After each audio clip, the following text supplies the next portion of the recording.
성도 여러분, 하나님의 법을 놓고 벌이는 이 전쟁을 여러분들 보셔야 되는 것입니다. 지금 그래서 교회 안에 두 무리가 있는 것입니다. 두 무리. 한 무리는 어떤 무리입니까? 그들의 마음에 하나님의 말씀과 계명이 새겨진 백성입니다. 다른 무리는 그 하나님의 법을 무시하고 짓밟는 사람들이죠. 이 두 무리가 동시에 교회에 나와서 예배드리고 하나님을 찬양하고 있는 것입니다. 그래서 이것이 미혹인 것입니다.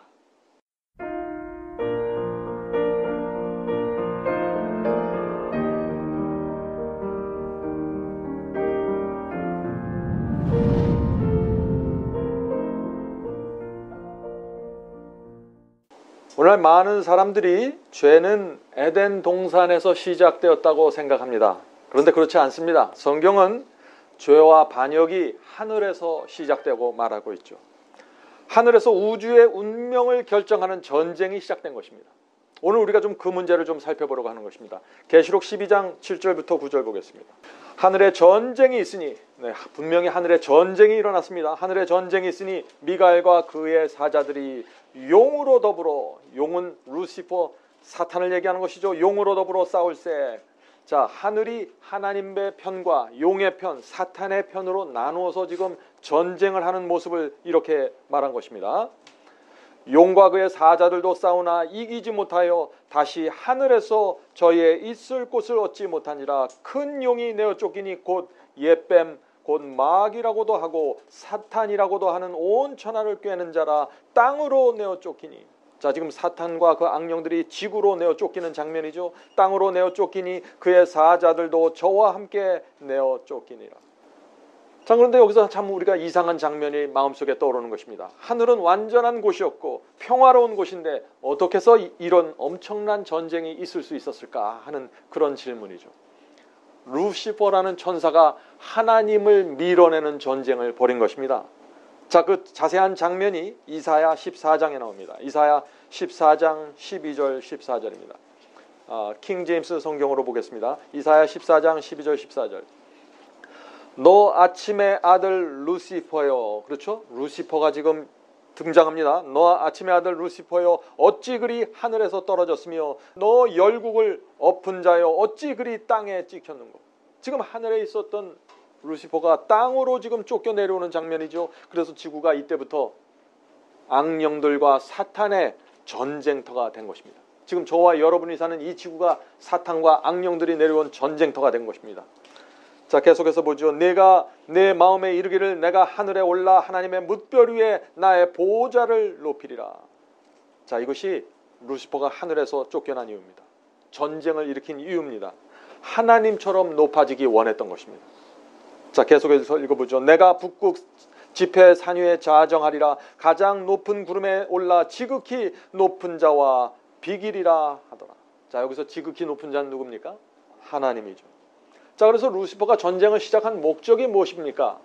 지극히 높으신 하나님의 보좌를 빼앗기 위해서 전쟁을 한 것입니다. 엄청난 일이 벌어진 것입니다. 자, 그런데 이 루시퍼의 주장이 무엇이었을까요? 하나님은 유일신이 아니라는 것입니다. 나도 하나님과 같은 위치에서 이 우주를 다스릴 수 있다라고 도전한 것입니다. 하나님께서 이 도전에 어떻게 응전하실까요? 오늘 우리가 그것을 보시는 것입니다. 사탄은 무엇을 공격하고 하나님은 어떻게 응전하시는지. 자, 그러므로 저와 여러분도 지금 이 전쟁에 포함되어 있는 것입니다. 오늘날 많은 분들이 성경을 읽을 때 이 전쟁을 생각하지 않고 성경을 읽는 것입니다. 믿음으로 말미암는 의도, 이 전쟁 속에서 이해가 돼야 되는 것입니다. 내가 구원받는 문제도 이 전쟁 속에서 이해가 돼야 되는 것이에요. 내가 누구의 편에 쓸 것인가로 결정되는 것입니다. 그런데 오늘날 기독교가 어떻습니까? 내가 천국 가고 내가 복을 받고 내가 은사를 받고 내가 방언을 하는데 집중해 있는 것이죠. 하나님과 사탄이 지금 전쟁을 하는데 안중에 없는 것입니다.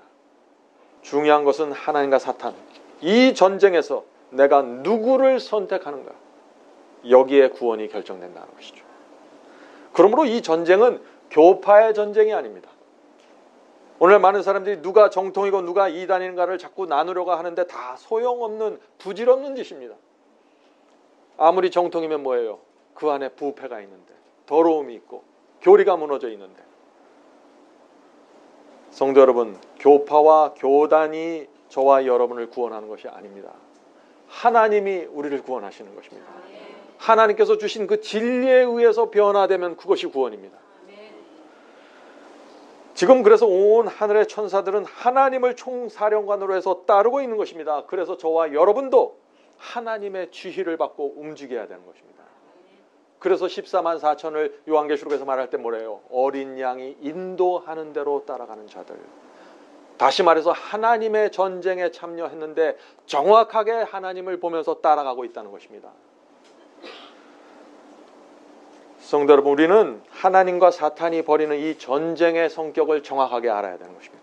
사탄이 무엇을 노리고 있는지 알아야 하는 것입니다. 자, 사탄이 노리고 그 타겟팅한 목적이 무엇일까요? 오늘 우리가 이 문제를 살펴보려고 하는 것이죠. 자, 사탄이 이 하늘의 전쟁에서 패배했습니다. 1차 전쟁에서 패배했어요. 그래서 이 지구로 내려왔습니다. 자, 지구로 내려왔는데 어디로 갔습니까? 에덴 동산으로 갔죠. 에덴 동산으로 왜 갔을까요? 바로 그곳에 하나님의 법이 있었기 때문입니다. 성도 여러분, 사탄이 노리는 것이 바로 이것입니다. 하나님의 법에 세워지는 곳마다 가서 치고 공격합니다. 사람들을 미혹합니다. 그래서 창세기 2장에 그 사탄의 미혹이 나오죠. 창세기 2장 16절 17절 읽겠습니다. 여호와 하나님이 그 사람에게 명하여 가라사대 동산 각종 나무의 실과는 네가 임의로 먹되 선악을 알게 하는 나무의 실과는 먹지 말라. 하나님께서 에덴 동산에 분명한 법을 세워주셨습니다. 그래서 사탄이 이곳에 와서 지금 이 법을 무너뜨리려고 하는 것이죠. 자, 근데 왜 사탄이 이 법을 무너뜨리려고 할까요? 왜냐하면 하나님께서 세우신 법을 무너뜨리면 바로 하나님의 권위가 무너지는 것입니다. 하나님께서 선악과를 따먹지 말라고 했는데 사탄이 가서 그것을 선악과를 따먹게 만들면 하나님의 권위는 무너지고 오히려 사탄의 권위가 세워지는 것이죠.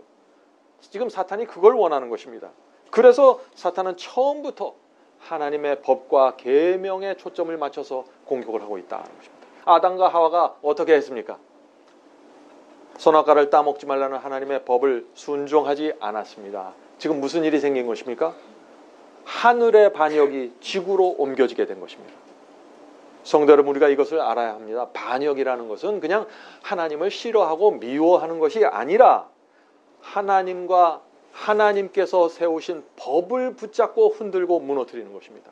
아담과 하와도 하나님을 미워하지 않았어요. 그러나 하나님의 법을 무너뜨렸습니다. 순종하지 않았습니다. 그것이 반역입니다.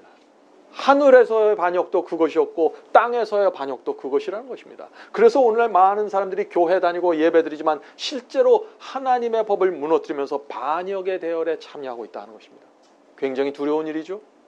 성도 여러분, 사탄은 하늘에서 반역을 일으키기 전에 어떤 존재였을까요? 사탄이 되기 전에 어떤 존재였을까요? 자, 그 말씀 에스겔서 보겠습니다. 에스겔서 28장 14절 15절입니다. 자, 여기서 너는 루시퍼, 사탄을 얘기하는 것이죠. 너는 기름 부음을 받는 덮는 그룹이며. 자, 사탄이 원래 어떤 존재였어요? 그룹 천사였습니다. 덮는 그룹이었습니다. 너는 덮는 그룹이며 내가 너를 세우매 네가 하나님의 성산에 있어서 화강석 사이에 왕래하였었도다. 내가 지음을 받던 날로부터 내 모든 길에 완전하더니 마침내 무엇이 드러났어요? 불의가 드러났도다. 사탄은 원래 누구라고 했습니까? 덮는 그룹이라고 했습니다. 자, 덮는 그룹이 무엇인가요? 덮는 그룹, 우리가 하늘을 가보지 않았으니까 잘 모르죠. 그러나 이 땅에 덮는 그룹이 있었습니다. 어디에 있었습니까? 광야의 성소 안에 있었죠. 구약시대 성소를 보면 덮는 그룹이 누구인지 실체를 우리가 볼 수 있는 것입니다. 성도 여러분, 모세가 지은 성소에서 지성소에 들어가면 거기 무엇이 있었습니까? 법궤가 있었습니다. 법궤 안에는 무엇이 있었죠? 십계명 돌비가 있었죠. 법궤 위에는 뭐가 있었습니까? 네, 시은저가 있었는데 그 옆에 두 천사가 서 있는 것입니다. 바로 이 덮개 위에 있는 이 두 천사를 가리켜서 그룹 천사, 덮는 그룹이라고 말하는 것입니다. 자, 성소에 있는 그 그룹 천사의 모습을 우리가 출애굽기 가서 한번 확인해 보죠. 출애굽기 25장입니다. 출애굽기 25장 17절과 20절 읽겠습니다. 자, 정금으로 속죄소를 만들고 자, 여기 속죄소라는 건 법궤 위에 있는 것을 말하는 것입니다. 완전한 순금으로 만들었습니다. 정금으로 속죄소를 만들고 그룹들은 그 날개를 펴서 그 날개로 속죄소를 덮으며 그 얼굴을 서로 대하여 속죄소를 상하게 하고. 자, 여기서 속죄소라고 해서 좀 표현이 그런데 영어로 하면은 이것이 mercy seat입니다. mercy seat. 은혜를 베푸는 보좌라는 뜻입니다. 다시 말해서 쉬운 자라는 뜻입니다. 그래서 속죄소라고 부르기도 하고 쉬운 자라고도 부르는 것입니다. 바로 이 속죄소 쉬운 자에 하나님의 임재, 하나님의 보좌가 있었던 것입니다. 거기서부터 하나님의 영광 쉐키나가 흘러나오게 된 것이죠. 다시 말해서 제가 정리하면 이런 것입니다. 법궤가 있습니다. 근데 그 안에 십계명이 있었습니다. 그리고 법궤 위에 쉬운 자가 있고 그 쉬운 자 양편에 덮는 그룹 천사가 있었던 것입니다. 하나님을 중심에 두고 두 그룹 천사가 있고 하나님 밑에는 십계명이 떠받치고 있는 것이죠. 성도 여러분, 루시퍼가 누굽니까? 그룹 천사였습니다. 사탄이 하늘에서 바로 이 그룹 천사의 위치에 있었던 것입니다. 여러분들 이 장면이 이해되시나요? 다시 말해서 루시퍼는 하나님의 최측근이었습니다. 자, 이제 여기까지 설명한 다음에 제가 질문을 하나 드리죠. 이건 중요한 질문입니다. 하나님께서 법궤의 쉬운 자에 앉아서 쉐키나 영광으로 임하셨는데, 자, 그렇다면 하나님의 보좌가 어디 위에 있다는 것이에요? 어디 위에? 예, 법궤 십계명 위에 하나님의 보좌가 있다는 것이에요. 다시 말해서 하나님의 법이 하나님의 보좌를 떠받치고 있는 것입니다. 그리고 그 옆에 두 그룹 천사가 지키고 있는 것입니다. 성도 여러분, 사탄이 하나님의 법을 공격하는 이유를 이제 보이십니까? 법을 흔들고 빼버리면 어떻게 될까요? 무너뜨리면 보좌가 무너져 버리는 것이에요. 성도 여러분, 한 국가에 법이 없으면 대통령이 무슨 소용이 있습니까? 무정부 상태가 되는 거죠. 마찬가지입니다. 하나님의 나라에 법이 있는 것이에요. 하나님의 보좌는 그 법에 의해서 유지되고 분명하게 세워져야 권위가 있는 것입니다. 그래서 사탄이 그 법을 공격하는 것입니다. 이 땅 에덴 동산의 법이, 하나님의 법이 다시 세워지자 다시 그 법을 공격한 것입니다. 하나님의 보좌를 무너뜨리는 공격입니다. 오늘날 많은 사람들이 하나님의 법, 하나님의 율법은 그거 지키려고 애쓰는 거 율법주의 아닙니까? 큰일 날 얘기죠. 오늘 우리가 그 문제를 좀 살펴봐야 되는 것입니다. 자, 시편 89편 14절. 의와 공의가 주의 보좌의 기초라. 자, 무엇이 하나님의 보좌의 기초라고 했습니까? 의와 공의가 하나님의 보좌의 기초라고 했는 것입니다. 자, 근데 의와 공의는 어디에서 나오나요? 하나님의 법에서 나오는 것입니다. 자, 그러므로 하나님의 법 십계명이 하나님의 보좌의 기초가 되는 것입니다. 자, 여기까지 여러분들이 이해하시겠습니까? 네. 성도 여러분, 사탄이 왜 하나님의 법을 공격하는지 이제 좀 보이십니까? 네? 하나님의 법, 계명을 무너뜨리면 무엇이 무너진다고요?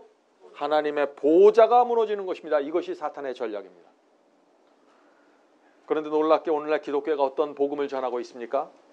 한번 구원받으면 계명을 지키지 않아도 된다고 말합니다. 하나님의 법은 우리의 구원과 전혀 상관이 없다고 말하죠. 하나님의 법을 강조하는 것은 율법주의입니다 하고 공격하고 있는 것입니다. 오늘날 기독교가 무엇을 지금 하고 있는 것인가요? 하나님의 보좌를 흔들고 공격하는 것입니다. 성도 여러분, 이것을 보아야 하나님과 우리의 관계가 제대로 설정이 되게 되는 것입니다.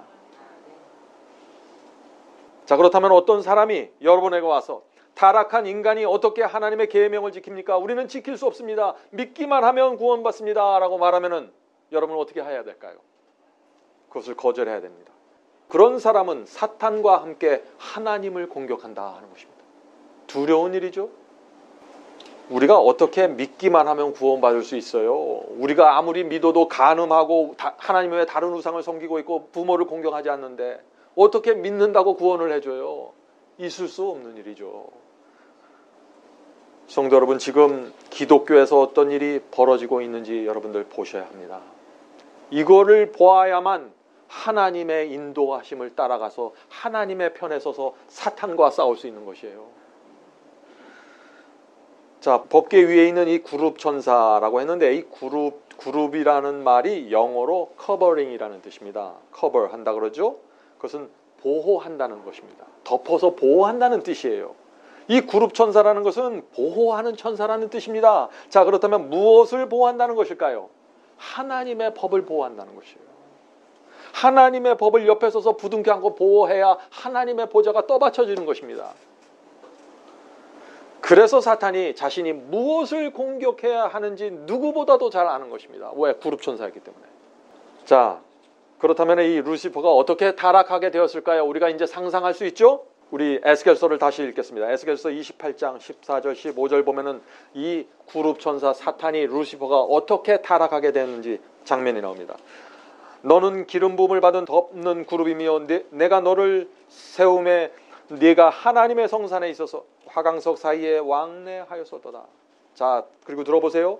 내가 지음을 받던 날로부터, 이 루시퍼 천사도 하나님께서 만드신 피조물입니다. 내가 지음을 받던 날로부터 내 모든 길에 완전하더니 마침내 불의가 드러나도다. 처음에는 루시퍼가 완전했다고 했습니다. 하나님의 법을 보호하는 루시퍼가 완전했다. 그 완전했다는 말이 무슨 뜻인가요? 하나님의 말씀과 법에 완전하게 순종했다는 뜻이죠. 자, 이 루시퍼가 하나님의 최측근에 있었기 때문에 자기 스스로 하나님의 법을 완전하게 순종하면서 따라가야만 우주의 수많은 천사들과 존재들이 하나님의 법을 높이면서 따라갈 거 아닙니까?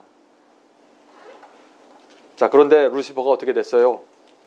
불의가 드러났다고 했습니다. 자, 어떻게 불의하게 됐다는 것이에요? 자기가 지키고 있던 보호해야 할 그 법을 무시하고 불순종하기 시작했다는 것입니다. 이것이 하나님에 대한 도전이었고 배도의 시작이었다는 것입니다. 성도 여러분, 이제 하나님과 사탄이 무엇을 놓고 전쟁을 벌이는지 이제 보이십니까? 이것을 정확하게 보여야만 진리를 정확하게 볼 수 있어요. 자, 불의가 뭡니까? 불의? 불의는 하나님의 법을 범하는 것입니다. 그것이 성경적인 정의입니다. 요한일서 3장 4절 보겠습니다. 죄를 짓는 자마다 불법을 행하나니 죄는 불법이라. 죄는 불법입니다. 죄는 하나님의 말씀과 법을 무너뜨리고 무시하는 것입니다. 이것이 죄의 정의입니다. 이 정의가 무너지는 곳마다 사탄의 미혹이 생기고 수많은 공격들이 들어오게 되는 것입니다. 자, 예수님의 말씀 들어보죠. 마태복음 7장 22절 23절 여러분이 잘 아는 말씀입니다. 마태복음 7장 22절 23절 그날에, 자, 마지막 심판 날을 얘기하는 것입니다. 그날에 많은 사람이 나더러 이르되 주여 주여 우리가 주의 이름으로 선지자 노릇하며 주의 이름으로 귀신을 쫓아내며 주의 이름으로 많은 권능을 행치 아니하였나이까 하리니 그때 내가 저희에게 밝히 말하되 내가 너희를 도무지 알지 못하니 무엇을 행하는 자들아? 불법을 행하는 자들아 내게서 떠나가라 하리라. 성도 여러분, 오늘날 이것이 기독교의 모습 아닙니까? 선지자 노릇하고 귀신을 쫓아내는데 하나님의 법을 무시하고 무너뜨리는 것입니다. 한번 거듭나고 회개하면 더 이상 하나님의 계명을 지킬 필요가 없다라는 교리와 말들이 지금 교회에서 쏟아지고 있지 않습니까? 성도 여러분, 사탄이 처음부터 하나님의 법을 무시하도록 미혹하여 왔는데 그것이 사단 에덴 동산에서 있었던 일이고 그것이 역사를 통해서 계속해서 이어져 내려오고 있는 것입니다. 우리가 지난 시간에 배웠던 그 니골라당의 교리도 바로 이 문제에 연결되어 있는 것입니다. 각 시대마다 있었던 그 믿음으로 말미암는 의에 대한 진리가 바로 이 법에 대한 미혹과 오해에서부터 시작된 것입니다. 그리스도인들이 만약 이 사실을, 사탄이 하나님의 법을 공격한다는 이 사실을 모르면 어떻게 될까요? 완전히 어둠 속에 들어가게 되는 것입니다. 나는 하나님의 편에 서 있다고 생각하는데 실제로는 사탄의 편에 서서 하나님을 공격하게 되는 것입니다. 얼마나 두려운 일입니까? 지난 수천 년 동안 사탄이 수많은 거짓 교리와 거짓 복음을 만들어냈는데 초점이 지금 그래서 어디에 맞춰져 있는 거예요? 하나님의 법에 대한 오해를 만들어내는데 초점이 맞춰져 있다는 것입니다. 구약시대에 그런 일이 생긴 것이에요. 구약시대 유대교회를 공격하고 유대교회를 무너뜨렸던 교리가 무엇입니까?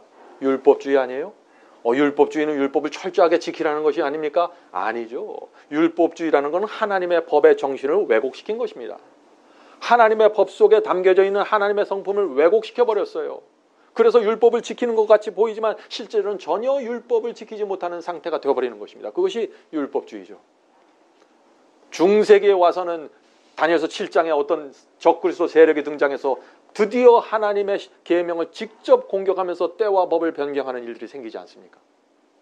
우리가 예언학교에서 그 사실을 자세하게 다루었죠. 그리고 지금은 어떤가요? 하나님의 법을 지키지 않아도 구원받는데 전혀 지장이 없다는 가르침들이 오늘날 기독교를 덮고 있지 않습니까? 성도 여러분, 사탄의 미혹은 매 시대마다 하나님의 법에 초점을 맞추어주고 있다는 것을 기억하시기 바랍니다. 어떤 때는 사랑을 강조하면서 법을 무너뜨리고 어떤 때는 은혜를 강조하면서 법을 무너뜨리는 것입니다. 자, 그렇다면 예정론의 문제가 무엇입니까? 예정론. 중세기에 나온 이 예정론, 하나님의 법을 무용지물로 만들잖아요. 사람이 태어나는 순간 이미 구원과 멸망이 결정됐다고 하면 더 이상 하나님의 법을 지킬 필요가 없는 것이죠. 구원은 하나님의 결정에 의해서 예정되기 때문에 말이죠. 자, 한 번 구원은 영원한 구원이라는 교리가 있죠. 이 교리의 문제가 무엇입니까? 예수 영접하면 하나님의 말씀과 계명을 순종하지 않아도 내 구원이 개런티 된다 하는 가르침 아니에요? 하나님의 법에 초점을 맞춘 것입니다.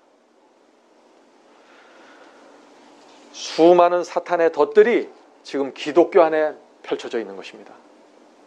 진리를 정확하게 꿰뚫어 보지 않으면 여러분들 그 덫에서 벗어날 수가 없는 것입니다. 오늘 많은 사람들이 이런 질문을 합니다. 왜 하나님께서는 그 지성소 법궤 안에 십계명을 두셨습니까? 중요한 것은 사랑과 은혜인데 왜 하나님의 법을 그 지성소 중심에 그 법궤 안에 두셨나요? 이해가 되지 않습니까? 하는 질문이죠. 이제 여러분들 이 질문에 대답하실 수 있겠죠? 중요한 것은요, 법입니다. 법이 분명하게 세워져야만 사랑도 은혜도 의미가 나오게 되는 것이에요. 네? 법이 무너지면은 사랑도 불가능해지고 은혜도 불가능해지는 것이에요. 자, 예를 들어 볼까요? 어떤 사람이 사랑과 은혜가 충만합니다. 그런데 그 사람의 마음과 생애 속에 법이 완전히 무너져 있어요. 계명이 완전히 묻어져 있어요. 그럼 어떻게 될까요? 아주 부도덕하게 살아갑니다.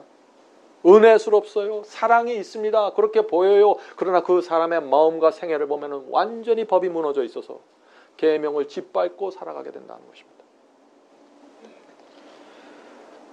성도 여러분, 하늘에서 시작된 전쟁도 법에 대한 전쟁이었고 에덴 동산에서 시작된 전쟁도 법에 대한 전쟁이었고, 자, 그렇다면 마지막 시대에 사탄과 하나님 사이에 일어나는 이 전쟁이 무엇에 대한 전쟁일까요? 법에 대한 전쟁이라는 것이에요. 그래서 요한계시록은 마지막 전쟁의 모습을 이렇게 얘기하고 있는 것입니다. 요한계시록 12장 보겠습니다. 요한계시록 12장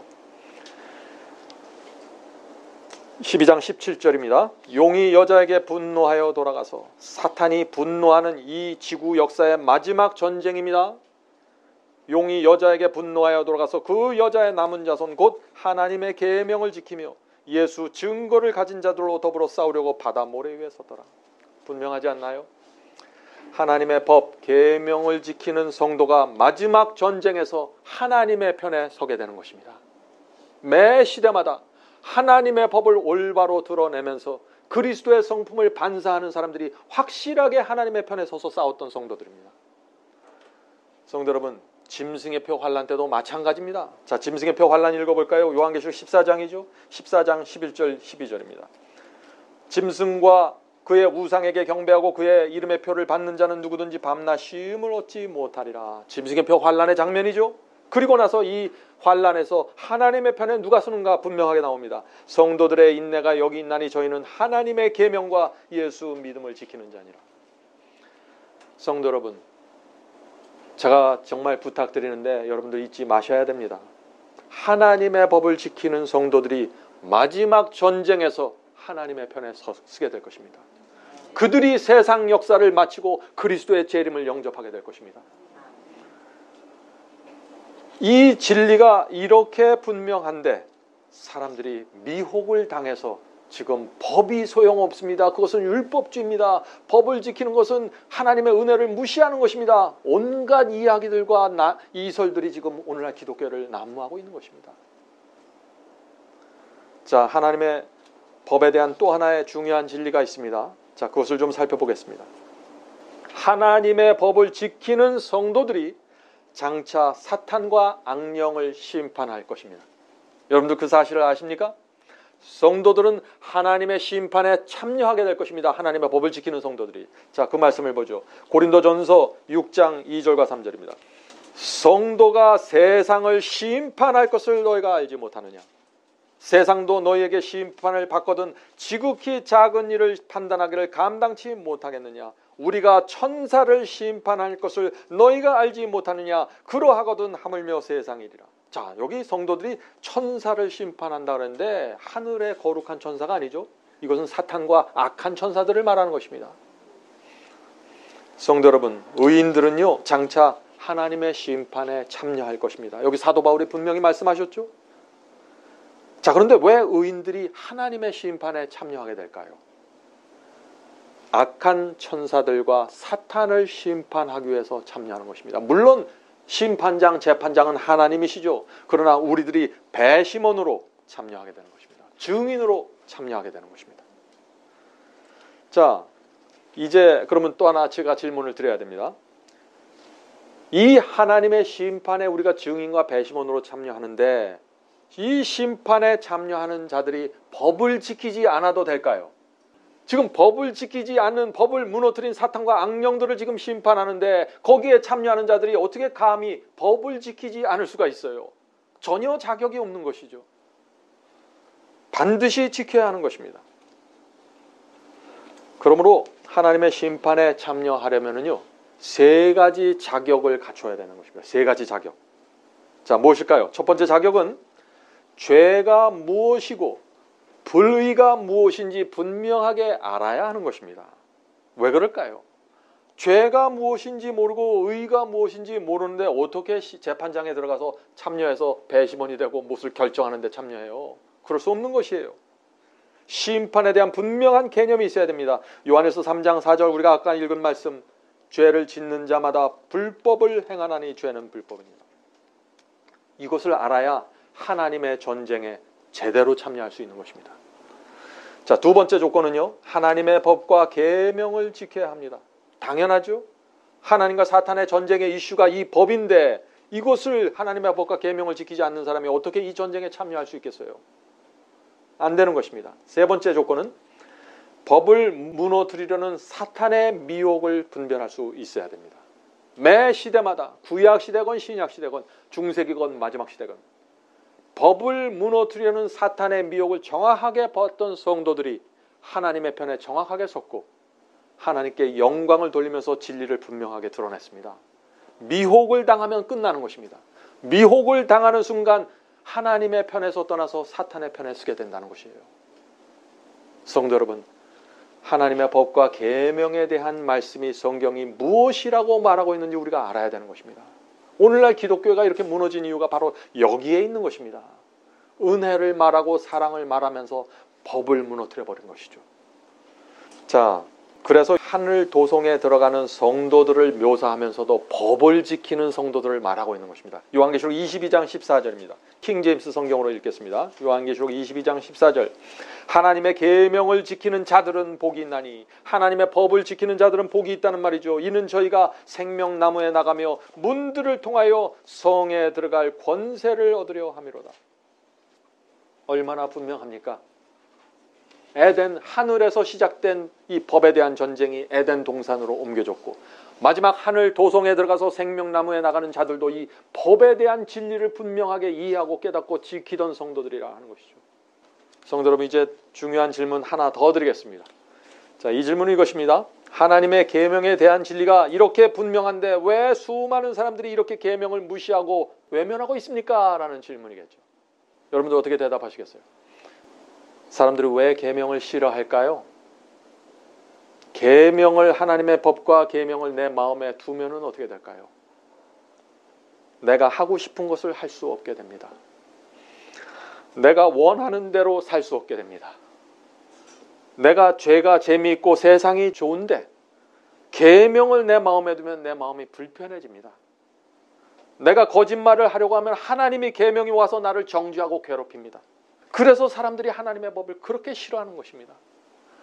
사탄이 이런 사람의 마음을 너무나 분명하게 알고 있기 때문에 하나님의 법을 무너뜨리는 교리를 퍼뜨리게 되면 사람들의 인기가 확 올라가는 것이죠.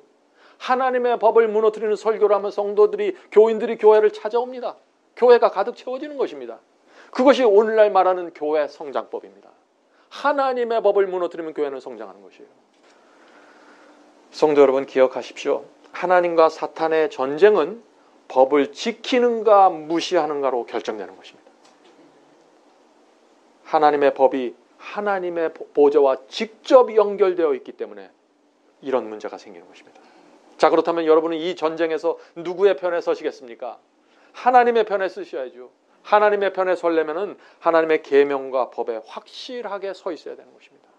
이것이 무엇인지 확실하게 이해를 해야 되는 것이죠. 사탄은 오늘날 성도들을 어떻게 미혹할까요? 하나님은 악한 신입니다. 하나님을 믿지 마세요. 그러면 누가 미혹당할까요? 아무도 미혹당하지 않죠. 그런데 이렇게 말하면 어떨까요? 하나님은 참 사랑이시고 온유하십니다. 그런데 성경에는 하라 하지 말라 하는 계명이 너무나 많습니다. 하나님은 참 좋은 분인데, 하나님은 그렇게 까다로운 분이 아닌데 왜 사람들이 자꾸 하나님을 엄격하게 이 법으로만 묶으려고 하는 그런 하나님으로 만들까요? 하나님께서는 십자가 은혜로 계명을 폐지시켰습니다. 신약시대는 그래서 더 이상 계명을 지킬 필요가 없고 은혜로만 구원받는 것입니다. 이렇게 말하면 어떻게 될까요? 하나님의 법을 모르면 그대로 미혹당하게 되는 것입니다. 성도 여러분, 오늘날 수많은 사람들이 그래서 하나님을 믿는다고 말하면서 주여 주여 말하면서 하나님의 법을 짓밟고 지옥을 향해 가고 있다는 것입니다. 이것이 마지막 미혹입니다. 자, 정말 오늘날 많은 사람들이 말하는 것처럼 신약시대에는 정말 하나님의 법을 무시해도 될까요? 정반대입니다. 히브리서는 그렇게 말하고 있잖아요. 자, 히브리서 볼까요? 히브리서를 읽어보면 십자가에서 맺은 이 새 언약과 하나님의 법을 직접 연결시키고 있습니다. 히브리서 8장 10절입니다. 히브리서 8장 10절. 또 주께서 이르시되 그날 후에 내가 이스라엘 집과 맺을 언약은 이것이니, 자, 이것은 새 언약을 말하는 것입니다. 이것이니 내 법을, 하나님의 법을 그들의 생각에 두고 그들의 마음에 이것을 기록하리라. 나는 그들에게 하나님이 되고 그들은 내게 백성이 되리라. 성도 여러분, 우리가 살고 있는 이 신약시대에 누가 하나님의 백성입니까? 하나님의 법이 마음에 새겨진 자들입니다. 하나님의 법을 너무나 사랑하고 하나님의 법에 너무나 충성하기 때문에 그 마음과 정신 속에 이 법이 새겨져 버린 사람들, 하나님의 편에 서기를 간절히 소망하는 사람들, 이 사람들이 하나님의 편이고 계명을 지키는 자들이고 사탄과 싸우는 마지막 성도들입니다. 성도 여러분, 하나님의 법을 놓고 벌이는 이 전쟁을 여러분들 보셔야 되는 것입니다. 지금 그래서 교회 안에 두 무리가 있는 것입니다. 두 무리. 한 무리는 어떤 무리입니까?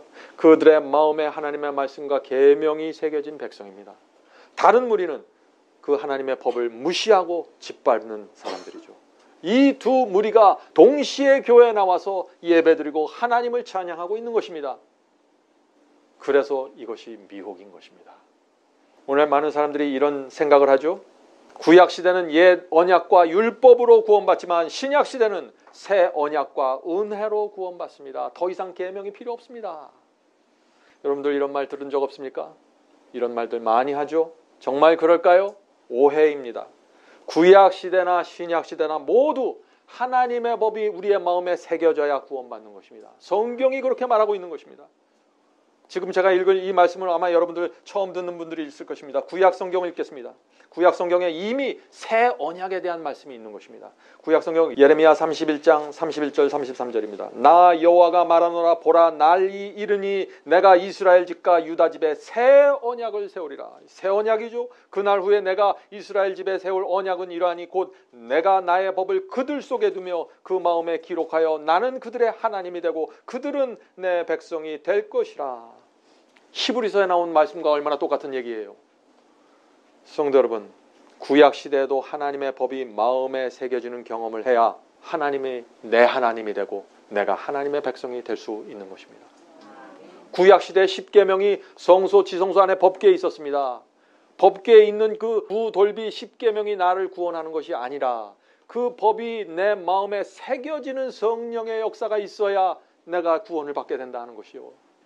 하나님께서 임의로 강제로 새기는 것이 아니라 내가 주님을 너무 사랑하고 십자가의 은혜와 그 은혜가 너무 감사하기 때문에 물불 가리지 않고 그분의 말씀과 계명을 따라가게 되는 것입니다.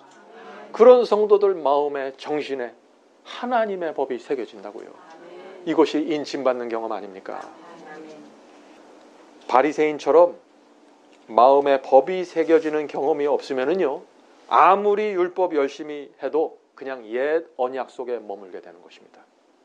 광야의 그 이스라엘 백성은 돌비에 새겨진 십계명을 법궤에 실어서 정말 보물단지처럼 모시고 다녔습니다. 그러나 대부분의 사람들이 멸망당했어요. 왜 그런가요? 마음에 하나님의 법이 새겨지는 새 언약의 경험으로 들어가지 못한 것입니다. 성도 여러분, 하늘은요, 구약과 신약으로 나눠지지 않습니다.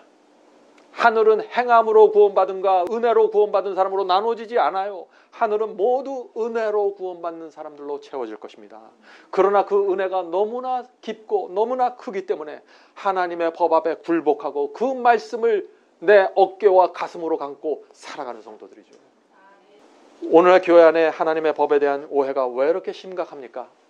사탄이 옛 언약과 새 언약에 대한 오해를 교회 안에 밀어넣었습니다.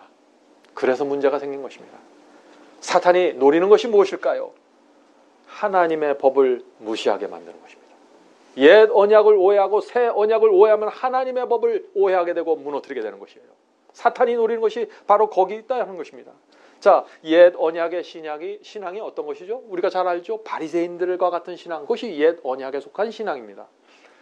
자, 그 옛 언약에 속했던 그 바리새인들의 신앙에 대해서 예수께서 뭐라고 그들의 문제를 지적했는지 들어보세요. 마태복음 23장입니다. 예수님의 지적입니다. 마태복음 23장 27절입니다. 마태복음 23장 27절. 화 있을진저 외식하는 서기관들과 바리새인들이여, 회칠한 무덤 같으니 겉으로는 아름답게 보이나 그 안에는 죽은 사람의 뼈와 모든 더러운 것이 가득하도다. 무슨 뜻인가요? 지금 바리새인들과 서기관들의 겉모습은 하얗게 회칠해서 아름답다는 것입니다. 다시 말해서 겉모습은 율법을 열심히 행했습니다.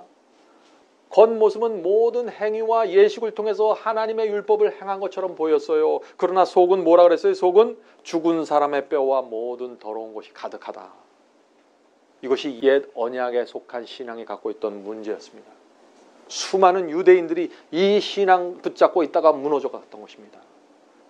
바리새인은 마음은 세상을 사랑했습니다. 돈을 사랑했어요. 이기심이 가득했습니다. 자기밖에 몰랐습니다. 나만 구원받으면 되는 거예요. 그래서 열심히 이것도 행하고 저것도 행하면서 살았죠. 그런데 어떻게 됐습니까? 그 마음에 진정한 하나님의 법이 새겨지는 경험이 없었다는 것입니다. 그래서 바리새인들의 삶은요, 힘들고 슬픈 생애였습니다. 겉으로는 하나님을 예배하는 것 같았지만은 그들의 마음속에 깊은 고뇌가 있었던 것입니다. 그런데 그것을 어떻게 푸는 방법을 모르는 것입니다. 성도 여러분, 옛 언약에 속한 사람에게 나타나는 또 하나의 특징이 있습니다. 그것이 무엇일까요? 그것은 이것이죠. 하나님의 말씀과 내 성향이 충돌하면은요, 그것을 아주 무겁고 힘들게 느낍니다. 하나님의 말씀과 계명이 요구하는 것이 내 기질과 내 취미와 부딪히고 충돌하면 어떻게 돼요? 이런저런 핑계대면서 자꾸 피하고 거절하는 것입니다. 이것이 옛 언약에 속한 사람들에게 나타나는 독특한 특징입니다. 하나님의 말씀이 계명이 내 마음에 새겨져면 이렇게 살 수가 없는 것이죠. 하나님께서 나를 위해서 죽으셨는데 어떻게 하나님의 법 앞에서 이런 태도가 나올 수 있어요? 그건 불가능한 것이에요. 그래서 예수께서 참된 신앙을 아주 짧은 한 문장으로 표현해 주셨는데 그게 뭐예요? 여러분들 잘 아시는 말씀이죠. 너희가 나를 사랑하면 나의 계명을 지키리라. 얼마나 단순한 복음입니까? 구약시대 수천 년 동안 유대인들이 이 단순한 진리를 이해하지 못해서 옛 언약을 붙잡고 살다가 십계명을 등에 미고 지고 살면서 광야에서 다 무너져 죽었던 것입니다. 하나님을 믿는다고 하면서 하나님을 대적하는 율법주의를 향해서 율법주의를 붙들고 살게 된 것이죠. 성도 여러분, 우리가 이 진리, 법에 대한 진리를 분명히 이번 기회에 알게 되길 제가 간절히 바랍니다. 바울은요, 바울의 편지서를 보면은요, 눈물을 흘리면서 호소하는 장면이 나옵니다. 빌립보 교인들에게 호소하는 장면이죠. 바울이 무엇 때문에 왜 눈물을 흘리면서 호소했을까요? 자, 그 말씀을 찾아보죠. 빌립보서 3장 18절입니다. 내가 여러 번 너희에게 말하였거니와 이제도 눈물을 흘리며 말하노니 여러 사람들이 그리스도의 십자가의 원수로 행하였느니라. 저희의 마침은 멸망이요 저희의 신은 배요 그 영광은 저희의 부끄러움에 있고 그 땅의 일을 생각하는 자라. 자, 지금 여기서 바울이 십자가의 원수가 누구라고 했습니까? 내 배가, 이 배는 타는 배가 아니에요. 내 배입니다. 내 위장이에요. 내 배가 하나님인 사람들이 십자가의 원수라고 말하는 것입니다. 다시 말해서 내가 먹고 사는 것이 하나님이 되어버린 사람들입니다. 내가 먹고 사는 이 생애가 우상이 되어버렸어요. 하나님보다 더 높습니다. 그런 사람들이 십자가의 원수라 하는 것이죠. 내 자신이 하나님보다 중요한 사람, 하나님보다 나를 사랑하는 것, 인생의 중심에 하나님은 없고 내 생활만 있는 것, 십자가의 원수라고 지금 바울이 얘기하는 것입니다. 오늘날 그런데 어떤 사람들은 어떻게 얘기하죠? 십자가의 원수는 하나님의 계명 아닙니까? 율법 아닙니까? 그렇게 얘기하죠. 참 전 그런 말씀하는 사람들 보면 좀 두려울 때가 많아요. 오늘날 수많은 사람들이 근거도 없이 떠돌아다니는 이 율법에 대한 오해를 붙잡고 사는 것입니다. 지금. 자, 이 현대인 성경으로 보면은요, 빌립보서 3장 18절에 이렇게 되어 있습니다. 현대인 성경으로 보면은 이제도 눈물을 흘리면서 말하노니 그들은 육체의 욕망을 하나님처럼 섬기고 수치스러운 것을 대단한 것처럼 자랑하는 자들이다. 그들은 오직 이 세상 일에만 마음을 쓰고 있다. 성도 여러분, 바울이 이 말씀을 하면서 눈물을 흘렸다고 했습니다. 왜 그랬을까요? 이렇게 살아가면 하나님의 법을 지킬 수가 없다는 것입니다. 이렇게 살아가면 결국 하나님의 법을 무너뜨리는 사탄의 편에 서게 된다는 것이에요. 지킬 수가 없다는 것입니다. 육체의 욕망에 붙잡혀 있으면 하나님의 법을 지킬 수 없습니다. 왜 그럴까요? 이 법이 무거운 멍에처럼 느껴지게 됩니다. 제가 제 생애를 주님께 드리지 않았을 때 정말 하나님의 말씀을 읽기가 두려웠어요. 왜? 그것을 읽으면 나에게 엄청난 멍해가 돼서 나를 짓누르기 때문에. 성도 여러분, 이 문제가 뭔지 이해하십니까? 사탄이 이렇게 거듭나지 않는 성도들의 마음과 심리와 그들의 영적 상태를 꿰뚫어 보면서 지금 이 법에 대한 오해를 뿌려놓는 것입니다. 성도 여러분, 요한일서 5장 3절을 보겠습니다. 이 말씀이 우리의 마음속에 파고들어야 하는 말씀입니다. 여러분들 이 말씀을 잘 아시죠? 하나님을 사랑하는 것은 이것이니 우리가 그의 계명들을 지키는 것이라. 그의 계명들은 무거운 것이 아니로되. 성경을 읽으면 두 종류의 사람들이 나와요. 한 종류의 사람들은 계명과 법에 대해서 굉장히 무겁게 느끼다가 율법주의에 빠져서 멸망당하는 사람들이에요. 또 한 종류의 사람들은 하나님의 계명을 보면 달려가서 사모합니다. 그것을 붙잡습니다. 그리고 그것을 무겁게 느끼지 않는 것입니다. 계명을 나를 지켜주는 울타리로 생각하면서 감사하게 바라봅니다. 이것이 거듭난 성도입니다. 자, 그렇다면은 우리가 어떻게 이 땅에 이 욕심과 정욕이 난무한 이 땅에 살면서 어떻게 하늘의 그 거룩한 하나님의 법을 무거운 멍에처럼 느끼지 않으면서 살 수 있을까요? 자, 바울의 대답을 보겠습니다. 바울은 아주 단순하게 얘기합니다. 빌립보서 3장 20절입니다. 오직 우리의 시민권은 하늘에 있는지라. 자, 하늘 시민권을 가진 사람은 하늘 법을 지켜야 됩니까? 여러분이 정말 하늘 시민권을 갖고 있으면 하늘 법을 지켜야 되는 것이에요. 자, 오직 우리의 시민권은 하늘에 있는지라 거기로서 구원하는 자 곧 주 예수 그리스도를 기다리노니. 자, 지금 바울이 지금 무엇을 말하고 있나요? 우리가 하늘 시민권자므로 그분의 법을 지키고 하나님의 법을 지키면서 누구를 기다리라고요? 그리스도의 예수의 재림을 기다리면서 살라는 것입니다. 이 땅에 고난이 있고 어려움이 있지만은 우리는 이 땅의 주민등록증을 붙잡고 사는 사람이 아니라 하늘의 시민권을 붙잡고 사는 것입니다. 그래서 고난과 시련이 우리의 삶 속에서 스쳐 지나가더라도 그것에 매달려서 무너지지 않는다는 것이죠. 우리가 가야 될 고향은 하늘입니다. 그것을 바라보면서 사는 것이 바로 재림신앙입니다.